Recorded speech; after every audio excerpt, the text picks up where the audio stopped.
जितना भी जाना टल जुटल तो साफ साफ कहवा कि अब झारखंड के आदमी, झारखंड के मानुष अब चुपचाप तमाशा नहीं देखतो, अब अपन अधिकार के बात हुमच के करतो, अब अपन हक लड़ के लेतो।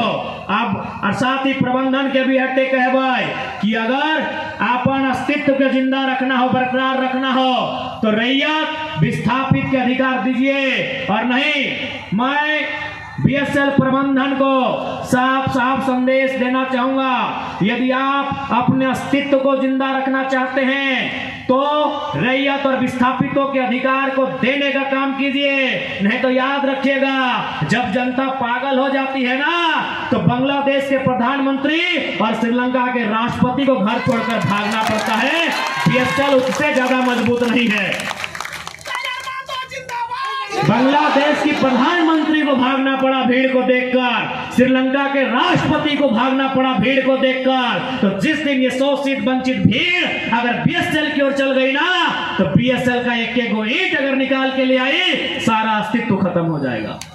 इसलिए चुनौती मत दीजिए। जिन लोगों ने खेत बनाया है, जिन लोगों ने पहाड़ धंसाया है, उन लोगों को चुनौती मत दीजिएगा, क्योंकि ये लोग आज शांत है। ये लोग शांत इसलिए हैं कि लंबी लड़ाई लड़ा है इन्होंने लड़ाई अंग्रेजों के काल में लड़ा है, इन्होंने लड़ाई महाजन के समय लड़ा है, इन्होंने लड़ाई अलग झारखंड निर्माण के लिए लड़ा है। इन 100 सालों में, इन 200 सालों में ये लोग लड़ते लड़ते शांत हो चुके हैं, ये लोग लड़ते लड़ते थोड़ा थक चुके हैं। इसीलिए हम लोग शांति चाहते हैं, हम लोग खेत खलिहान में हरियाली के साथ जीवन यापन करना चाहते हैं। लेकिन हमारे अस्तित्व को याद रखिएगा, हम वही झारखंड के लोग हैं जब बक्सर में और पलासी में अंग्रेजों ने बंगाल और बिहार को पटकने दिया था, वही अंग्रेज जब ढाल बम आए थे चुहार आंदोलन में रघुनाथ महतो के नेतृत्व में अंग्रेजों के दांत खट्टे करने का हमने काम किया था। हमारे इतिहास को मत भूलिएगा।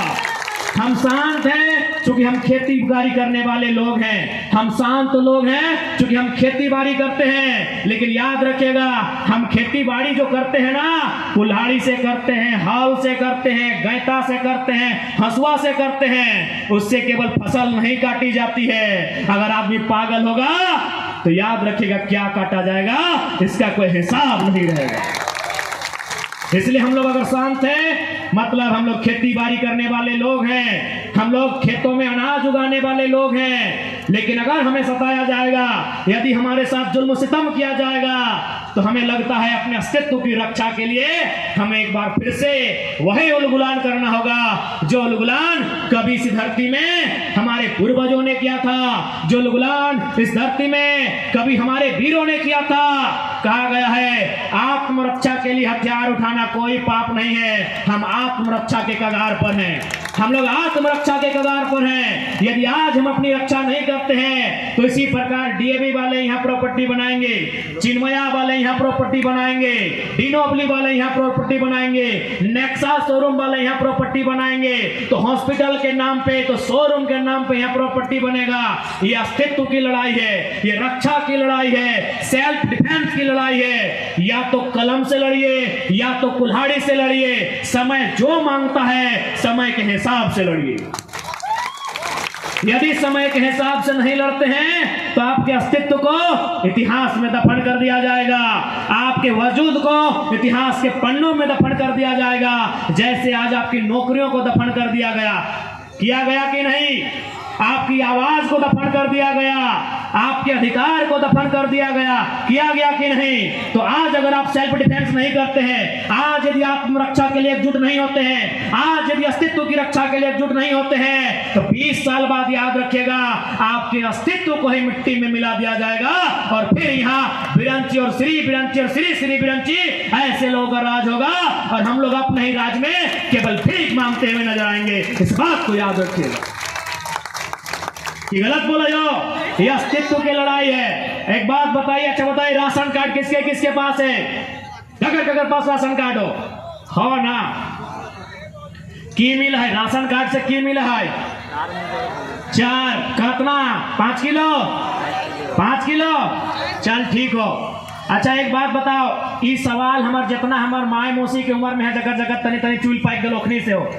आज से 15 साल 20 साल पहले तोहनी गांव अपन घर के याद कर। हालांकि तोहनी तो घर द्वार 80 साल और 50 साल पहले उजड़ गए, लेकिन फिर भी थोड़ा सा एगो गांव के एगो सिस्टम के याद कर कि हमनी गांव, हमनी द्वार, हमनी अंगना, यदि कोई मांगे वाला आवा हल, याद आवो मांगे वाला आवा हल तो हमनी सुपे पोछाड़ के सुप पूजा सुपुआ घरे हो, अभियो सुप घरे हो ना माय मौसी, वह सुपुआ में पहुंचाई के यदि हमने अंगना, हमने दूरिया कोई मांगे आवल तो हमने माय मौसी काकी जेठी फुफू गिले सुपुआ पहुंचाई के 10 किलो धान चार महीना दिन लोग के दान दे दे।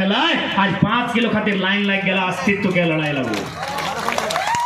एक 29 साल का लड़का, एक 29 साल का लड़का 2900 साल के इतिहास को आज 5 मिनट में आपके सामने रख रहा है। एक 29 साल का लड़का 2900 साल के इतिहास को 5 मिनट में आपके सामने रख रहा है कि आज से 15 साल पहले आप महीना में सूप में पछड़ कर धान और चार 10 किलो महीना में दान देते थे। आज 5 किलो के लिए आप कोटा के लाइन में लग गए हैं, क्योंकि ये सवाल अस्तित्व का है। यदि आज आप नहीं समझते हैं, यदि आज आप नहीं समझते हैं, 20 साल जाने में समय नहीं लगेगा, 20 साल बाद आप आधा किलो चार के लिए लाइन में लगेंगे, हम आपको ये गारंटी दे रहे हैं।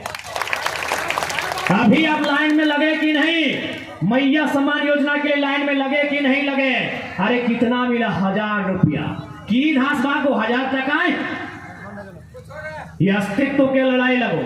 आज 1000 रुपया में लाइन लगे हैं, कल को कोई नया मुख्यमंत्री आएगा, आपकी बहू 500 रुपए के लिए लाइन लगेगी, फिर कुछ साल बाद कोई दूसरा मुख्यमंत्री आएगा, आपकी नतीन पुतो हो 200 रुपये के लिए लाइन में लगेगी। आप रखिए, ये अस्तित्व की लड़ाई है, ये अस्तित्व की लड़ाई है, ये पहचान की लड़ाई है, ये स्वाभिमान की लड़ाई है। इसलिए सरकार से कहिए कि आप अपना 1000 रुपया रखिए, अपने पत्नी को, अपने घर वालों को उनके लिए साड़ी जेवर खरीद के दीजिए। हमें आपका 1000 रुपया नहीं चाहिए। यदि आपको देना है तो विस्थापितों का अधिकार दीजिए। सरकार में आप हैं, आप भाषणबाजी मत कीजिए और 1000 रुपए का ड्रामा मत कीजिए। आपको अगर चाहिए तो 1000 नहीं, चुनाव आ रहा है, हम लोग 2000 रुपया चंदा करके आपको चुनाव में चंदा दे देंगे, लेकिन 1000 रुपए का ड्रामा मत कीजिए। यदि हमें देना है तो विस्थापितों को एक विस्थापन पॉलिसी दीजिए, विस्थापितों को एक पॉलिसी दीजिए, उद्योग पॉलिसी दीजिए, विस्थापन पॉलिसी दीजिए, पुनर्वास आयोग का गठन कीजिए, ताकि हमें आपके 1000 रुपए के लिए 10 घंटा लाइन में खड़ा नहीं होना पड़े।